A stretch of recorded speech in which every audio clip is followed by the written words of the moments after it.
రాయ్‌ని మీరు ఎలా కన్సీవ్ చేశారు? ఇది నేను దీనికేనంటారు? చూసిన సిద్ధార్థ రాయ్. నాకు తెలిసిన సిద్ధార్థ రాయ్ కథ, నేను చూసిన సిద్ధార్థ రాయ్ కథ. నేను కాదు. ఓకే. యాహ్! అంటే అదేమన్నా కొంచెం చెప్తారా? మీరు చూసారంటే ఎక్కడ చూసారు? సినిమా చూసాక చెప్పుకోవచ్చు, మాట్లాడుకుంటే బావుంటదనుకుంటున్నా. ఆఫ్టర్ ద రిలీజ్ మాట్లాడదాం దీని గురించి. అంటే ఈ సినిమా కోసం మీరు అంటే ఎక్సెంట్రిక్ లవ్ స్టోరీ అని పెట్టి మళ్ళీ లవ్ కాదు లైఫ్ అనేది పెట్టారు కదా! అంటే ప్రధానంగా అంటే 'అర్జున్ రెడ్డి' మొన్న వచ్చినటువంటి 'యానిమల్' సినిమాలు మనకి ఎలాంటి ఇంపాక్ట్ కలిగించాయో తెలుసు. అంటే డ్యూయల్ వర్షన్స్ ఉంటాయి వాటికి. కొంతమంది దాన్ని సపోర్ట్ చేసేవాళ్ళుంటారు. కొంతమంది దాన్ని వ్యతిరేకించేవాళ్ళుంటారు. సో, సమాజానికి ఏం చెప్తున్నాము ఫైనల్‌గా అనేది చివరికి మీరేదైతే కథ చెప్పారో అది అంటారు కదా! బట్ ఎక్కువగా వైలెన్సు తర్వాత సెక్స్ అనేది ఎక్కువగా సమాజం అది ప్రొజెక్ట్ చేస్తే సినిమాలో, సో, దానివల్ల ఎఫెక్ట్ అయ్యే యూత్ ఎక్కువగా ఉంటారు అనేది ఒక థియరీ. దీనికేం చెప్తారు ఇలాంటి 'సిద్ధార్థ రాయ్' సినిమాలతోటి? సార్ డెఫినెట్‌గా ఈ సినిమా చూసాక సార్ సమాజానికి నేనేం చెప్పాలనుకుంటున్నానో అది బలమైన మెసేజ్ ఉన్న సినిమానే సార్ ఇది. అంటే ఒక అగ్రెసివ్ క్యారెక్టర్ గాని, ఒక వైలెన్స్, ఒక సెక్స్ తీసి డబ్బులు చేసుకోవాలనే నేచర్ అయితే నాది కాదు సార్ పక్కా. ఒక స్ట్రాంగ్ మెసేజ్ ఉంటుంది సార్. అంటే అదేంటో నేనిప్పుడు చెప్పదలుచుకోలేదు. మీరు సినిమా చూడండి. ఒక డీప్ రూటెడ్ క్యారెక్టర్, అంటే ఒక మనిషి అంతరాల్లోకెళ్ళిపోయి ఆ సైకాలజీని బేస్ చేసుకొని ఒక క్యారెక్టర్ రాస్తే అది సిద్ధార్థ రాయ్ అండి. అయితే డెఫినెట్‌గా మనం అందరిలో ఎక్స్‌ట్రీమిస్ట్‌లు ఉంటారండి. మనం సిట్యుయేషన్స్ బట్టి బయటపడతాం. మనలో గూడా ప్రతి ఒక్కడిలో ఒక ఎక్స్‌ట్రీమిస్ట్ ఉంటాడు. అది సిట్యుయేషన్‌లో ఎక్స్‌ట్రీమ్ బిహేవియర్ వస్తుంది. అలా ఎక్స్‌ట్రీమ్ బిహేవియర్ ఒక క్యారెక్టర్‌కి అంతా ఉంటే ఏంటి అన్నది సినిమా అండి. సో, డెఫినెట్‌గా మెసేజ్ ఉందండి. దాంట్లో అయితే పక్కా. అండ్ ఈ కంపారిజన్ అంటే జోనర్ ఆఫ్ ద ఫిల్మ్‌లో 'అర్జున్ రెడ్డి', 'యానిమల్' డెఫినెట్‌గా గుర్తొస్తుంది. మీరు 'యానిమల్' కైండ్ ఆఫ్ ట్రైట్స్ చూస్తారు ఈ సినిమాలో యాక్చువల్‌గా. బట్ డెఫినెట్‌గా మంచి మెసేజ్ ఉంటదండి. బట్ నేను అది సినిమా రిలీజ్ అయ్యాకే మాట్లాడితే బెటర్ అనుకుంటున్నాను. Thank you. ఇంకో క్వెషన్ అంటే మనందరికీ చైల్డ్ ఆర్టిస్ట్‌గా తెలుసు 'దీపక్.' సో, ఆ అబ్బాయిని ఎలాంటి ఒక ఎక్స్‌ట్రీమ్ క్యారెక్టర్‌లో ఎలా చూసారు ఫస్టు? సార్ చెప్పినట్టు సార్ ఇది చాలా చోట్ల చాలా ప్రయత్నాలు జరిగింది. సాయి రాజేష్ గారు చెప్పారు కదా! కథ అదిరిపోయిందండి. కానీ హీరో చేయడానికి భయపడ్డాడాయన. సో, అట్లా చాలా ప్రయత్నాలు చేసాం. ఎవరు చేయట్లేదు. సొంతంగా మనం కూడా ప్రొడ్యూసర్ అవుదాము, జాయిన్ అవుదామని అనుకోని, but character demands huge performance అండి. సో, పెర్ఫార్మర్స్ కావాలి. కొత్త వాళ్ళలో పెర్ఫార్మర్స్ అంటే మనకు దొరుకుతారా? దొరకరా? అని ఒక డైలమా ఉంటుంది. ఆ డైలమాలో చైల్డ్ ఆర్టిస్ట్‌లకైతే ఆల్రెడీ కెమెరా ఫియర్ ఉండదు కదా! వాళ్ళకి. సో, వాళ్ళని పట్టుకుంటే మనం అనుకున్నట్టు చేయించుకోవచ్చు అని అది నేను నమ్మకంతోటి నాకు 'అతడు' సినిమాలో ఆ అబ్బాయి ఇంపాక్ట్ చాలా హ్యూజ్‌గా ఉంటదండి. సో, ఈ అబ్బాయి ఎక్కడున్నాడని గుర్తొచ్చి అలా సెర్చ్ చేసి ఎఫ్‌బీలో ఒక పింగ్ చేసి మెసేజ్ పెడితే కలిసాము. కథ విన్నాడు. విపరీతంగా నచ్చింది. ప్రొడ్యూసర్‌ని తీసుకొచ్చాడు. ఒక 10 డేస్‌లో ప్రాజెక్ట్ ఓకే అయిపోయి ఆన్ అయిపోయిందండి. Yeah! 'Deepak' hi sir. Good afternoon. Good afternoon. So, 'Siddhartha రాయ్‌గా' దీనితోటి ప్రేక్షకులకు ముందుకి వస్తున్నందుకు ఎలా ఫీల్ అవుతున్నావు? ఈ సినిమా తర్వాత 'దీపక్' ఇమేజ్ అంటే ఎలా మారబోతుందని చెప్పేసి అనుకుంటున్నావు? సార్ నేను అరౌండ్ 2022 ఫిబ్రవరి జాన్ 24th ఈ కథ విన్నాను సార్ ఫస్ట్. విన్నప్పుడు అప్పటికే ఒక 2, 3 సినిమాలు వేరే పోతున్న టైంలో ఈ కథ విని ఇవన్నీ కాదు ఇదే చెయ్యాలి అనే స్ట్రాంగ్ ఫీలింగ్‌తో యాక్సెప్ట్ చేశాను. సో, ఆ రోజు నేను చేసినప్పుడు ఇది నన్నేం చేస్తది? ఇమేజ్ ఎక్కడికెళ్తది? ఇన్ని థాట్స్ అయితే నిజంగా లేవు. బట్ ఎవ్రీ యాక్టర్ నిజంగా అంటే ఇప్పుడు సపోజ్ ఒక జర్నలిస్టు లేకపోతే ఒక క్రికెటరు వాడు రాత్రి హ్యాపీగా పడుకోవాలి అంటే లైఫ్‌లో ఒక కిక్ ఇచ్చే ఎలిమెంట్ ఉండాలి. సో, అలాంటి కిక్ ఇచ్చే ఎలిమెంట్ ఈ క్యారెక్టర్. సో, 'యానిమల్' చేస్తున్నప్పుడు 'రణబీర్ కపూర్' గారు చెప్పారు. The every actor craves for this character అని. అలాంటి క్యారెక్టర్ ఇది. So, I'm not really looking where it puts me. ఇది నన్ను ఎక్కడికి తీసుకెళ్తుందో తెలీదు. But I will never regret whatever happens. This character is something I really love. Hi Yashasvi, I'm Lokesh from Gulte. Hi sir. అయితే అంటే విజువల్స్ ఇవన్నీ చూస్తే ఒక సినిమా ఇన్స్పిరేషన్ తీసుకోవడం ఓకే, కానీ టూ మచ్ ఆఫ్ అర్జున్ రెడ్డిని రెప్లికేట్ చేసినట్టే ఉంది. ఆ లిప్ లాక్ పోస్టర్ కానీ, లేకపోతే ఆ hero long hair, double cigarettes, అదంతా too much of Arjun Reddy inspiration. యూజువల్గా అంటే అసెంట్రిక్ ఫిల్మ్ తీయాలి అంటే కనుక it should take audience away to something else. So when you're inspired and when you're replicating something too much, definite గా కూడా ఇప్పుడు సిద్ధార్థ్ రాయ్ అనే టైటిల్ అర్జున్ రెడ్డి లాగా ఇక్కడ కూడా ఒక noun Siddharth Roy. And moreover ఇదేమో Pawan Kalyan super hit name from a iconic film which audience of Siddharth Roy అనే చాలా పవర్ఫుల్. సో దాన్ని ఇంత రెప్లికేషన్ చేస్తుంటే మీకేమనిపిస్తుంది? Why am I doing this అని మీకు అనిపించట్లేదా మీ హీరో క్యారెక్టర్ లాగా? మీరు చెప్పిందంతా తప్పు అనిపిస్తుంది సార్. ఫస్ట్ ఏంటంటే genre wise as Arjun Reddy ఆ జోనర్ అయింది. బికాజ్ మనకి intense character first time Arjun Reddy అనే క్యారెక్టర్ మనకు తెలుసు. అప్పటి ముందుకి అంత ఇంటెన్స్ క్యారెక్టర్ చూడలేదు. సో ఆ తర్వాత ఏదైనా ఇంటెన్స్ క్యారెక్టర్ రాగానే అర్జున్ రెడ్డి అని మనం ఫీల్ అయిపోతున్నాం, కానీ డైరెక్టర్ ఆ ఇంటెన్షన్ లో చేయట్లేదు సార్. అది కాదు. డెఫినెట్ గా అర్జున్ రెడ్డి లాంటి సినిమా చూసి అట్లాంటి ఒక ఇంటెన్స్ క్యారెక్టర్ రాయాలన్నది అయితే నేను ఫిక్స్ అయ్యి రాసింది అయితే నిజం సార్ అది. బట్ మీరు సినిమా చూస్తే ఆఫ్టర్ 5 minutes మీకు అర్జున్ రెడ్డి గుర్తురాదు. ఇది నా ఛాలెంజ్, అది పక్కా. అండ్ టైటిల్ సిద్ధార్థ్ రాయ్, ఇది కథలో సార్ చాలా ఇంపార్టెంట్. ఇది పవన్ కళ్యాణ్ గారిని ఇన్స్పైర్ అయ్యి పెట్టింది అసలు కానే కాదు. అర్జున్ రెడ్డి లాగా వెనకాల ఒక రెడ్డి ఉండాలి అని పెట్టింది కూడా కాదు. మీరు సినిమా చూడండి, నేను అంటే డీటెయిల్ చెప్పాలనుకోవట్లేదు. It is purely based on the story sir. Siddharth అనే పేరు ఎందుకు ఉంది అనేది స్టోరీ చూస్తే మీకు అర్థమవుతుంది, అది షూర్. ఓకే, అయితే going by the trailer, hero ఒక సెక్స్ అడిక్ట్ నింఫోమానియక్ క్యారెక్టరైజేషన్ లాగా నాకు అనిపిస్తుంది బేసికల్ చూస్తే. రీసెంట్ గా మంగళవారం వచ్చింది. There are lot of striking similarities between other films also. So do you think that character will work inside theatres? No it's not nymphomaniac sir. మీరు teaser చూసుంటే మేము teaser లో చెప్పేసాము. ఒక పర్సన్ స్థితప్రజ్ఞత, భగవద్గీతలో ఒక శ్లోకం ఉంటుందండి. దుఃఖం కలిగినప్పుడు దిగులు చెందనివాడు, సుఖం కలిగినప్పుడు స్పృహ లేనివాడు, రాగము క్రోధము భయము పోయినవాడు స్థితప్రజ్ఞుడు. అంటే ఒక మనిషి ఏ ఎమోషన్ కి లోన్ కాకుండా తనను తను కంట్రోల్ చేసుకోగలిగిన వాడు స్థితప్రజ్ఞుడు. అలాంటి మనిషి భూమి మీద ఉంటే he's robo, is just mere robo. But since robo needs an electricity power to feed it, and this person need basic needs to feed, eat, sleep and sex, the basic needs of a human body. అంటే భూమి మీద మనిషి పుట్టిన ఆదిమానవుడికి మొదటి 3 అవసరాలు ఉన్నాయండి. ఆ తర్వాత వచ్చినాయి అన్ని ఏవి అవసరాలు కావు నిజంగా. అవి esteem needs for luxuries and comforts. So ఒక మనిషి నిజంగా నమ్మి అక్కడ ఆదిమానవుడి ఎవల్యూషన్ దగ్గర థాట్ ప్రాసెస్ వెళ్ళిపోయి లైఫ్ ని అట్లా డిజైన్ చేసుకుంటే ఎలా ఉంటది అన్నది సినిమా క్యారెక్టర్, కానీ ఇట్స్ నాట్ నింఫోమానియాక్ సార్.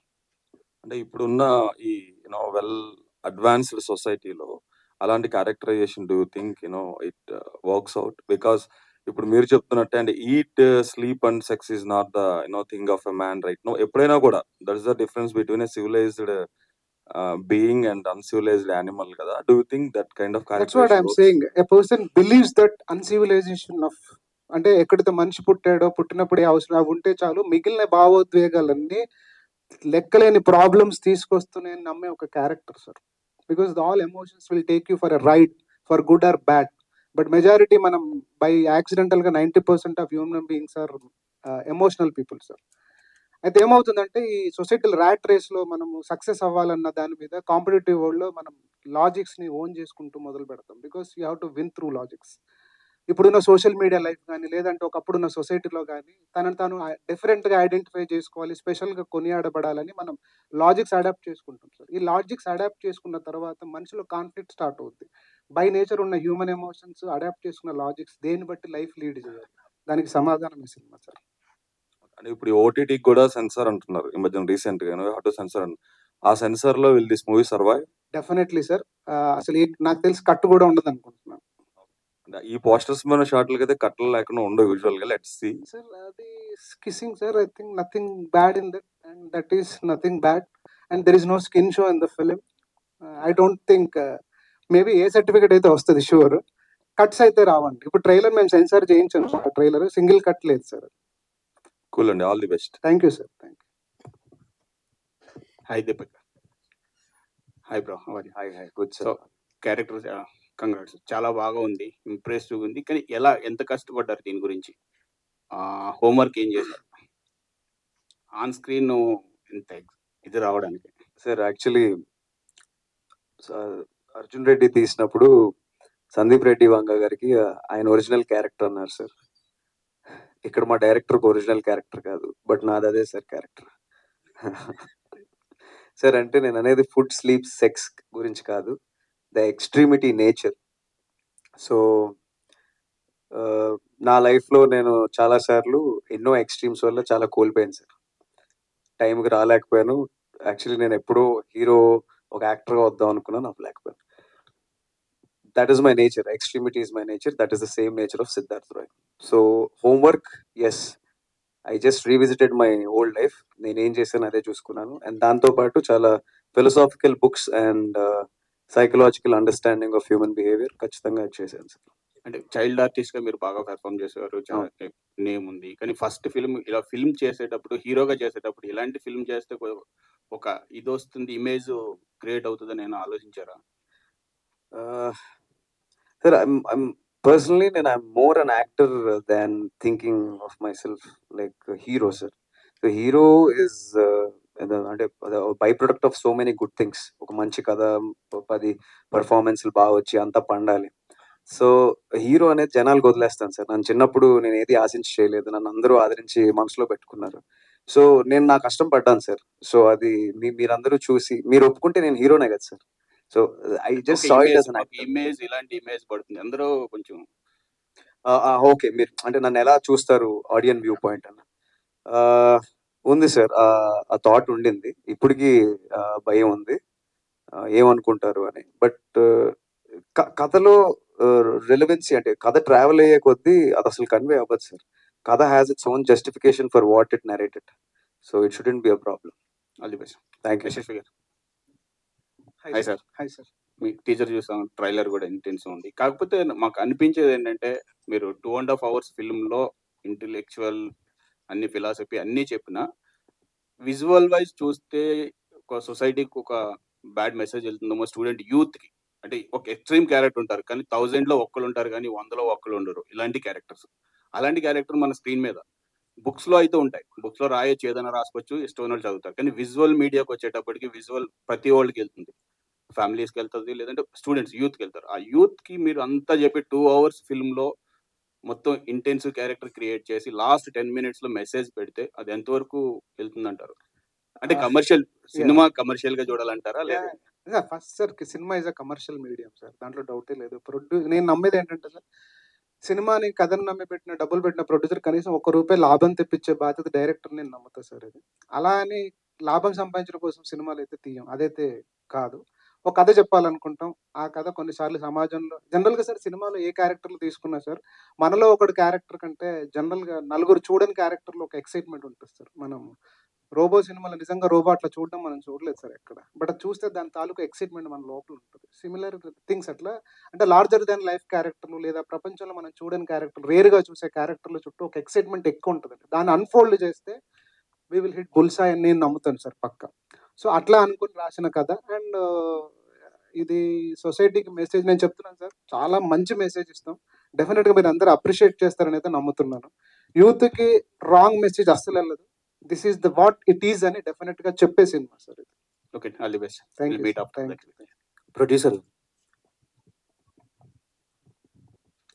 బేసిక్గా రాయ్ ఆ ట్రాన్స్లోకి తీసుకెళ్ళగలరు సార్. ఈ అంటే మీ అందరి క్వశ్చన్స్కి ఒకసారి ఆన్సర్ చెప్తాం అనుకుంటున్నాను. మీరు అడిగిన క్వశ్చన్ కూడా రిలేటెడ్.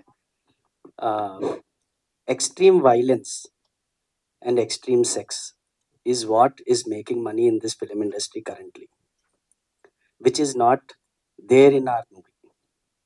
అంటే మీరు ఇప్పుడు చూసే సినిమా నుంచి బయటకు వచ్చాక మెడ తిగి పక్కన పడిపోతే మెడ అక్కడ పడిందా అలా అయిపోయింది సార్. ఒకప్పుడు మా చిన్నప్పుడు ఇలాంటి వైలెన్స్ ఒక్కసారి చూస్తే ఒక 3 నెలలు మనసులో ఆ భయం ఉండిపోయేది. ఇప్పుడు ఏమైందంటే ఆ వైలెన్స్ ప్రతి నామ్ అయిపోయింది సినిమాలో. అండ్ అవే సినిమాలతో డబ్బులు చేసుకుంటున్నారు. కొన్ని సినిమాలు అటర్ ఫ్లాప్ వెళ్ళిపోతున్నాయి పెద్ద సినిమాలను. అది మా మోటో కానే కాదు. అవేవి ఎలిమెంట్స్ ఈ సినిమాలో కనిపించవు. బికాస్ కమర్షియల్గా మనం యూత్కి ఏమైనా చెప్పాలి అంటే యూత్ని అట్రాక్ట్ చేసే కొన్ని ఎలిమెంట్స్ ఉండాలి. కాబట్టి సినిమాలో ఏ ఎలిమెంట్స్ అయితే కావాలో న్యాచురల్గా, ఆర్టిఫిషియల్గా ఇండ్యూస్ చేయలేదు. ఆర్టిఫిషియల్గా స్క్రీన్ ప్లేలో కూడా ఎక్కడ ఒక 10 నిమిషాలు కూడా అవసరం లేని సీను డైరెక్టర్ గారు పెట్టలేదు డే 1 నుంచి. ఈవెన్ నేను అన్నాను, సార్ మీరు పెట్టేటట్టుంటే ఫుల్గా పెట్టండి, లేకపోతే ఇలా పెట్టండి. ఆయన అన్నారు, sir my Moto is not to show the skin and attract people, my Moto is around the story. So నేను ఆ నమ్మకంతో అది నమ్మే ఈ సినిమాలోకి వచ్చాను. సో అది ఎప్పుడైతే ఆయనలో ఆ క్లారిటీ ఉందో దెన్ నేను ఎంటర్ అయ్యాను ఈ సినిమాలోకి. లేకపోతే ఆ క్లారిటీ లేకపోయింటే నేను ఎంటర్ అయ్యేవాడిని కాదు. ఇప్పుడు ఇది ఒక మార్క్ వదులుతుందా లేదా మనుషుల హార్ట్‌లో అనేది it depends upon how people take this story. Now we know what this story. ఇప్పుడు ఒక మంచిని చూపించాలంటే చెడుని చూపించక తప్పదు. ఎందుకంటే మంచి చెడులు, darkness, light they are all complementing each other. So if you don't have this that doesn't have any relevance. So entire subject is about how a person should not be and what happens if that person changes. So whatever concept we put in, ఇది blockbuster అవుద్దా లేకపోతే మనుషుల గుండెల్లో ఉంటుందా అంటే I'm pretty much sure నా గుండెల్లో అయితే ఉంది. ఈ సినిమా నేను లాస్ట్ 1 year నుంచి నేను సినిమా చూస్తూనే ఉన్నాను. Even today I relate to it. We all are extremist sir. The reason why we're liking high violence and this thing is we're all extremist. ప్రతి ఒక్కరికి డిటర్మినేషన్ అయితే ఉంది. తాగుబోతుడికి తాగాలనే డిటర్మినేషన్, తిరుగుబోతుడికి తిరగాలనే డిటర్మినేషన్. ఈ డిటర్మినేషన్ లేకుండా మనిషి ఉండడు. ఓకే, సో ఆ ఎక్స్ట్రీమిజం ఎక్కడో దగ్గర రిలీట్ చేసుకుంటారు. అలాంటి ఎక్స్ట్రీమిజం వల్ల ఈ సొసైటీకి ఉన్న డేంజర్ ఏంటి, ఒక మనిషి జీవితం ఏమవుతుంది అనేది మేము రోలర్ కోస్టర్ రైడ్ చూపించాం. And you will all get on to that ride. 100% you will come out with an experience that as I was there. ఇట్లో ఒక 20 మంచి హై మూమెంట్స్ ఉంటే దాంట్లో ఒక 5-6 రిలేట్ చేసుకునేలా ఉంటాయి. కాబట్టి cinema is not at all violent, not at all sexual oriented movie. It's a very clean movie. If you come in and go out, you'll say, అసలు టీజర్ లో చూపించింది ఏంటి, నువ్వు చెప్పింది ఏంటి, నాకేం అర్థం అవ్వట్లేదు అన్నట్టు ఉంటుంది. అంటే it not in a wrong way, the sense will pretty much prevail. And this I'm after మా ప్రీమియర్ వేసాక మిమ్మల్ని గ్యారంటీ మీ గురించి ఒక ప్రీమియర్ వేస్తాం. ఆ రోజు మీ ఆన్సర్ ఇదే తీసుకుంటా. Thank you very much. Sir director గారు, సార్ ఇప్పుడు డైరెక్టర్ గా స్ఫూర్తి ఉంటుంది సార్. ఇప్పుడు ఆర్య నుంచి అర్జున్ రెడ్డి, మన బాలీవుడ్ సినిమా యానిమల్. అయితే ఈ యానిమల్ చూసిన తర్వాత రాజమౌళి గారు స్టేట్మెంట్ ఇచ్చారు, ఈయన రూల్స్ ఉంటాయి, సినిమాకి ఎక్కువ నామ్స్ ఉంటాయి, దాన్ని అతిక్రమించి చేశాడు, రూల్స్ పట్టించుకోలేకుండా అన్నాడు. దానికి మీరేం సమాధానం చెప్తారు? అది అనిమల్ కి ప్రీ రిలీజ్ అన్నట్టున్నారు, రిలీజ్ తర్వాత ముందు అర్థమైపోయింది, ట్రైలర్ చూడంగానే అలాగే ఉంది. సార్ ఇన్స్పిరేషన్ అంటే నేను సుకుమార్ గారికి పెద్ద ఫ్యాన్ ని సార్. ఆయన ఆర్య సినిమా చూసినప్పుడు ఆ క్యారెక్టరైజేషన్ నన్ను చాలా డిస్టర్బ్ చేసింది సార్. అంటే ఒక క్యారెక్టర్ ని పాజిటివ్ గా ఉంటూనే బట్ సొసైటీకి నెగిటివ్ గా కనిపిస్తూ భలే రాశారు సార్ సినిమా ఆయన. సో ఆయన డెఫినెట్ గా నేను ఒక ఏకలవ్య శిష్యుడిగా ఆయన ఆరాధిస్తూ ఉన్నాను. ఇప్పుడు ఇన్స్పిరేషన్ మీరు అర్జున్ రెడ్డి అనిమల్ అన్నారు. నిజంగా అర్జున్ రెడ్డి సినిమా నన్ను డిస్టర్బ్ చేసింది sir. Someone who can write so intense with characterization, మనం అలా రాయలేమా అని అనుకున్నాను సార్. మీకు నాన్నకు ప్రేమతో సినిమాలో ఒక ఓపెనింగ్ ఒక డైలాగ్ ఉంటుంది సార్ ఎన్టీఆర్ గారిది, మనుషుల్ని జంతువుల్ని వేరు చేసేది ఈట్, స్లీప్ అండ్ సెక్స్. మనిషి ఎమోషన్స్ మాత్రమే జంతువులకు మనుషుల మధ్యన డిఫరెన్స్ సార్. సో నాకు ఆ డైలాగ్ కూడా బాగా ఇష్టం సార్. ఆయన చాలా వరకు సిగ్మండ్ ఫ్రాయిడ్ థియరీస్ చెప్తా ఉంటారు మనకి సుకుమార్ గారు. సో కొంచెం సైకాలజీ అవి నేను చదువుతూ ఉంటాను. సో ఇది పట్టుకొని సినిమా చేయలేమా, ఇది పట్టుకొని చేయలేమా అని నాకు తెలిసిన, నేను బాగా చూసిన ఒక క్యారెక్టర్ కూడా నేను రిలేట్ చేసుకోగలిగాను. ఒక లైన్ లో చెప్పాలంటే సార్, సుకుమార్ గారు, సందీప్ రెడ్డి వంగ గారు ఇద్దరు కలిపి సినిమా కథ రాస్తే ఎలా ఉంటుందో సిద్ధార్థ రాయ్ ఎలా ఉంటుంది సార్. డెఫినెట్ గా సార్, డెఫినెట్. నాలో లేరు సార్, నాలో లేరు, బట్ వాళ్ళిద్దరు కలిపి సినిమా కథ రాస్తే అది Siddharth Roy sir. It's be so intellectual at the same time so aggressive sir. So మీరు ఇప్పుడు మీకు అగ్రెసివ్ కనిపిస్తుంది, సినిమా చూస్తే తెలుస్తుంది it has its own blend. అది ఒక పర్ఫెక్ట్ బ్లెండ్ లో ఉంటుంది సార్. డెఫినెట్ గా ఎంటర్టైన్ చేస్తుంది సార్ సినిమా. అండ్ నేనైతే అనుకుంటున్నాను క్లైమాక్స్ అయ్యాక మీరు ఒక షెల్ షాక్ లో ఉంటారని అయితే గట్టిగా నమ్ముతున్నాను సార్. హీరోగా యాక్ట్ చేసినప్పుడు కొన్ని సీన్స్ అనే ట్రైలర్ చూస్తే నాకు గతంలో సూర్య గారికి గుర్తుకొచ్చారు. మీకు అనిపించిందా? ఫస్ట్ తను చాలా ఇంటెన్స్ పర్ఫార్మర్ సార్. తను యాక్చువల్ గా పర్ఫార్మెన్స్ మాత్రం చాలా, అంటే మీకు ఎక్కువ చెప్పాల్సిన అవసరం లేదు. తన క్యారెక్టర్ లోనే ఉంటాడు, క్యారెక్టర్ లోనే ఉంటాడు, లొకేషన్ లో అలా ప్రిపేర్ అవుతూ ఉంటాడు సార్. ఇలా బాగుంటది, ఇలా బాగుంటుందా, is always to do better. సులువే సార్ తనకి. నాకు తెలిసి ఇంత యాక్టింగ్ చేయడం పెద్ద కష్టం కాదు, చాలా సులువైన పని. సూర్య గారు కూడా gifted actor. I think I'm very happy that you complimented. Sir మేము సాటిస్ఫై అయ్యేవాళ్ళం, డైరెక్టర్ గారు సాటిస్ఫై అయ్యారు, ఈయన సాటిస్ఫై అయ్యేవాడు కాదు సీన్ కి. సార్ ఇంకా ఏమైనా అంటే గుర్తొచ్చు, సిగరెట్ లేని తాగారు సార్ షార్ట్ కి. మా కో డైరెక్టర్ గారు చెప్తారు. బాగానే తాగాను సార్, బాగానే తాగారు. మిగతా సీన్స్ కూడా బాగా యాక్ట్ చేసినట్టు అనిపిస్తుంది, బాగున్నాయి. అయితే మేడం ఒక క్వశ్చన్, మీకు ఇలాంటి అంటే కొంచెం రా కథ చెప్పినప్పుడు మీ క్యారెక్టర్ కొంచెం ఇదిగా ఉంటుంది కదా, దాన్ని ఎలా అనిపించింది? ఫస్ట్ హాఫ్ ఈమెనా ఇంకెవరు ఉన్నారా డైరెక్టర్ గారు? మీరు కూడా చెప్పొచ్చు పోనీ. అసలు First ఈమెకి ఎలా ఫీలింగ్ ఎలా ఉంది? మీ ఫీలింగ్ చెప్పండి. నేను ఆడిషన్ చేసిన దాంట్లో ఈ అమ్మాయిని చూసి సెలెక్ట్ చేశాను. ఇంక నేను ఎవరిని చూడలేదు. ఈ అమ్మాయిని చూసాక ఇంకెవరిని మీకు ఎలా చూడలేదు. అనిపించింది స్టోరీ చెప్పినప్పుడు?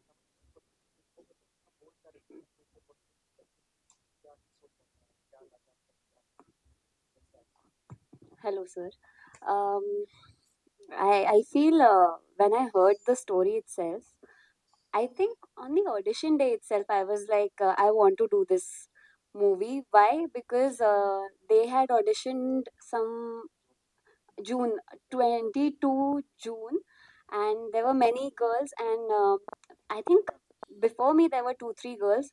Every girl, sir took 15 20 minutes to explain her how the character is, what is the character are, the depth of the character, what is Indu, who is Indu, and I could see the dedication. Like in audition itself, he's so clear about what he wants. Even he was there, he was acting, he was giving cues to all the girls during audition with the same intensity, and they really wanted to find their heroine. They were really looking for her. So when I saw that dedication and that love for the movie, I felt like then it does not cross your mind this is bold, this is raw. It just comes to your mind that this is the right team and this is the right story. After that, when I came to Vizag for workshops and I heard the narration in detail, I was really moved by the story. The way he narrated, we both were 2 3 hours we took and we were just talking about the movie, and I could see that sense of understanding that what he wants from the character. That's why it was really easy to say yes, or else if it was not unsurety was there in the director or there was some kind of so I would have felt okay how to do it, but he was very clear. So that the audition we played the opening scene as the teaser. Teaser లో ఒక end dialogue I ఉంటుంది. slapped. లేదండి, scene ఉంటది. మీరు teaser చూస్తే teaser లో last లో అమ్మాయి బాత్రూమ్ డోర్ తీసుకొని వస్తది, హీరో వస్తాడు, సారీ That is నేను my బయట first. వెయిట్ చేస్తాను, నువ్వు ఫ్రెష్ అప్ అంటే ఏం అవసరం లేదు, ఇక్కడ నువ్వు చూడనివి నీకు తెలియని కొత్తగా అది చేసామండి. Yeah, that was the that was the audition, but it was really nice. It went very smooth. Yeah. Director గారు హాయ్ సార్. ఇక్కడ సార్ హాయ్ సార్. సార్ ఇంతకుముందు మీరు చెప్పారు మెసేజ్ కంపల్సరీ సినిమాలో ఒక స్ట్రాంగ్ మెసేజ్ అని చెప్పారు. ఈ తరహా సినిమాలు చేసిన చాలా మంది ఫిల్మ్ మేకర్ చెప్పే మాట ఇదే ప్రసాద్ ల్యాబ్లో చాలా సార్లు మేము విన్న మాట అది. అయితే సినిమా రిలీజ్ అయ్యా చూస్తే ఆ మెసేజ్ కంటే కూడా ఈ సీన్స్ అనేవి ఎరోటిక్ సీన్స్ కావచ్చు, ఎవరిని మీరు తీసిన సీన్స్ కావచ్చు, ఇవి ఎక్కువ డ్యామేజ్ చేసేలాగా ఉంటాయి. మెసేజ్ ఎక్కడ ఉంటుంది లేదని కాదు, ఎక్కడో చిన్నగా ఉంటుంది. ఇంతకుముందు ఇంకోటి వీరశంకర్ గారు ఇంతకుముందు చెప్పారు, శరత్చంద్ర గారి గురించి చెప్పారు, నవల గురించి చెప్పారు, దేవదాస్ నవల నుంచి. నవల రాసిన విధానం ఒకటైతే, అంటే అర్థమైన విధానం. తల్లిదండ్రుల కోసం రాస్తే, కానీ జనాలకు అర్థమైందంటే చివరికి వచ్చేసరికి అంత మంచి నవల్లో కూడా ప్రేమలో విఫలమైన వాళ్ళు తాగి పడిపోవాలి అన్నది అప్పటి నుంచి ఇప్పటికి ఇంకా ఫాలో అవుతున్నాం అన్నమాట వాళ్ళు. సో దాన్ని ఇది చూసుకున్నా కానీ మనం ఇప్పుడు మీరు తీసే దాంట్లో మెసేజ్ ఎంతవరకు ఉంది, ఆ మెసేజ్ జనాలకి ఇది కన్వే అవుతుందా, లేదంటే మీ సీన్స్ ఎక్కువ డ్యామేజ్ చేస్తాయి అన్నది? నేను చెప్పినట్టు స్ట్రాంగ్ మెసేజ్ లేకపోతే మీరు నా మీద కోర్ట్ కేసు వేయచ్చు సార్, మీకు ఆఫర్ ఇస్తున్నాను నేను. జోక్స్ సార్, జోక్స్ అపార్ట్, చాలా డెఫినెట్గా స్ట్రాంగ్ మెసేజ్తోనే సినిమా నడుస్తుంది సార్, అసలు దాంట్లో డౌటే లేదు మీకు. అంటే మీకు అర్థమవుతుంటుంది ఎవ్రీ సీన్లో what director wanted to say, every character ఆర్క్లో అదంతా బయటపడుతుంది సార్. అది ఇప్పుడు ఇందాక ఒక భగవద్గీత శ్లోకం చెప్పాను మీకు, ఇంకొక శ్లోకం ఉంటుంది భగవద్గీత, ఆ శ్లోకంతో సినిమా ఎండ్ అవుతుంది. End shot of the film with the శ్లోకం. మీకు సినిమా చూస్తే అసలు చెప్తున్నాను కదా, మీరు నన్ను సూ చేయొచ్చు. అంటే ఒకటి ఇంకోటి ఏంటంటే మీరు చెప్పింది ఇప్పుడు తర్వాత సినిమా సక్సెస్ కావచ్చు, పెద్ద సక్సెస్ కావచ్చు, బ్లాక్ బస్టర్ హిట్ కావచ్చు. బ్లాక్ బస్టర్ హిట్ అనేది ఈ తరహా సినిమాలకు కొలమానం అయిపోయింది. అంటే ఈ సినిమా హిట్ అయింది కదా, జనాలు యాక్సెప్ట్ చేశారు కదా, అది ఆ తర్వాత మెసేజ్ ఉందా దాంట్లో ఏముందన్న దానికంటే కూడా హిట్ అయింది కాబట్టి ఈ తరహా సినిమాలే మళ్ళీ రావాలన్న ఇది ఎక్కువ నడుస్తుంది. అంటే అది మనం ఎవరిని తప్పు పట్టడం లేదు సార్, ఎందుకంటే ఆడియన్స్ రకరకాల ఆడియన్స్ ఉంటారు, రకరకాల మైండ్ సెట్లు, ఏజ్ గ్రూప్లు ఉంటాయి సార్, అందరూ చూస్తూ ఉంటారు, కొందరికి కొన్ని విపరీతంగా నచ్చుద్ది. ఇప్పుడు నేను అనిమల్ సినిమా 900 కోట్లు కలెక్ట్ చేసింది సార్, ఆ సినిమా గురించి చాలా రకాల డిస్కషన్స్ అవుతూ ఉన్నాయి. ఏ ఒపీనియన్ కౌంట్ చేస్తామన్నది మనం చెప్పడానికి లేదు సార్. అది నాకైతే విపరీతంగా నచ్చింది సినిమా. సందీప్ రెడ్డి గారు నాకు బాగా క్లోజ్ కూడా, so the kind of writing the intensity brings to the films like mind blowing. So అది మనం ఏం చూస్తాం అంటే మనం ఏ ప్లేన్కి ఎటువైపు ఉన్న దాన్ని బట్టి సినిమా కనిపిస్తుంది సార్, అంతే. It's nothing. సో మీరైతే స్ట్రాంగ్ మెసేజ్ ఇచ్చాము డెఫినెట్ అంటారు. Sir one last question, Sir. కీర్తన గారు. Your character seems like a painful and impactful character. It's not easy.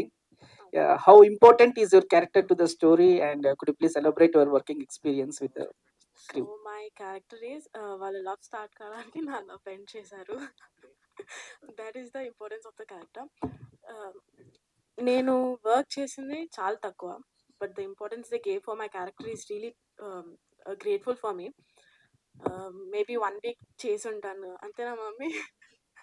1 week చేసి ఉంటా, బట్ 1 వీక్కి నాకు తెలిసి ఏ మూవీలో ఇలా ప్రతి ఫంక్షన్కి పిలిచి ఇంత ఇంపార్టెన్స్ ఇవ్వరు. సో ప్రతి ఫంక్షన్కి పిలుస్తున్నారంటే ఖచ్చితంగా క్యారెక్టర్ ఇంపార్టెంటే ఉంటుంది.